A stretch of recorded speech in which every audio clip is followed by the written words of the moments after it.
So the Prophet sallallahu alayhi wasallam, please, I want you to leave this with me. The Prophet walks into the masjid one day, sallallahu alayhi wasallam, yes? Walks into the masjid and finds the Sahaba wrestling. Halal or haram? Would the Sahaba do something haram in the masjid? A'udhu billah, no. So clearly halal, they were wrestling in the masjid. Wrestling, not striking the face, wrestling in the masjid. So he sallallahu alayhi wasallam walks into the masjid and sees the gathering. You know, I just, because I have a very strange way of thinking, let me think out loud with you, and Allahu Alam, I'm not saying this is sharh of the hadith, no, these are just my thoughts. You know, sometimes you're doing something with your friend and it's funny, between you and him it's funny, but then someone walks in and all of a sudden it goes from funny to looking very foolish. Have you ever had that? You know, sometimes someone walks in halfway through the joke and doesn't see the joke, and then you start, oh ya Allah, what a jubsa, what an embarrassment. So the Sahaba, this is how I'm thinking, you know. The Sahaba, they're wrestling in the masjid, and then imagine Rasulullah walks in, sallallahu alaihi wasallam. Imagine the honor, the izzah of the man. Walks into the masjid and Sahaba are wrestling. So imagine now the Sahaba, they're wrestling, and now the Prophet sallallahu alaihi wasallam walks in.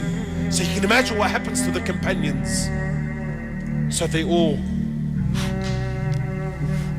wow, embarrassing. And then he asks, he says, what are you doing? Please. Didn't the Prophet know what they're doing? Honestly, tell me something. Didn't he know what they were doing? He knew exactly what they were doing. But the hadith is not just for them, it's for every Muslim to the day of judgment. And they tell you Islam is ancient. Habibi, Islam is contempt. Wallah, qasam. Sometimes I will read or hear a hadith or read a verse, and it's like Allah said these words in 2019 March. That's how alive the Quran is. People tell me it's old.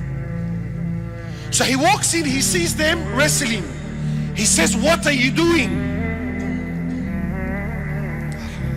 Ya Rasulullah, marra aman, let it go. Khalas, he walked in, we've stopped wrestling, leave it. But because he's the doctor, he's the teacher, and he's there to cure the sicknesses of societies. So they said, Ya Rasulullah, we're wrestling. Then he asks, why are you wrestling? Look at the salt now. Now the salt is straight to the wound. And imagine the Sahaba, Ya Allah, who's going to explain why we're wrestling? Who's going to explain why we're fooling around? So they said, Ya Rasulullah, we're wrestling to see who amongst us is who's the Rijal, brother? Has anything changed in 1400 years? Anything changed? La wallah, it's exactly the same. They're not doing anything haram. Rasulullah knows that they want, but he was worried about something far deeper.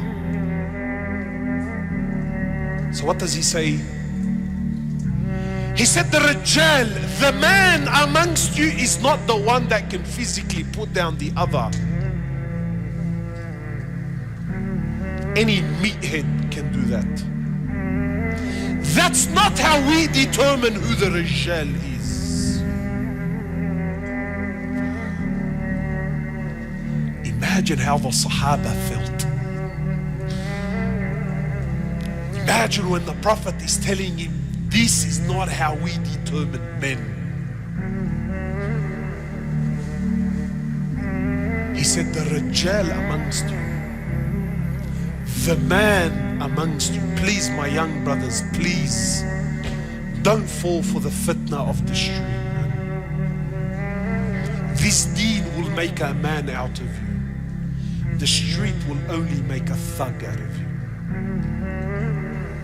He said, the Rijal amongst you, the man amongst you is the one who, when a musibah, when a calamity happens, he can control his anger and his wrath. He can control it. He's patient. This is the man.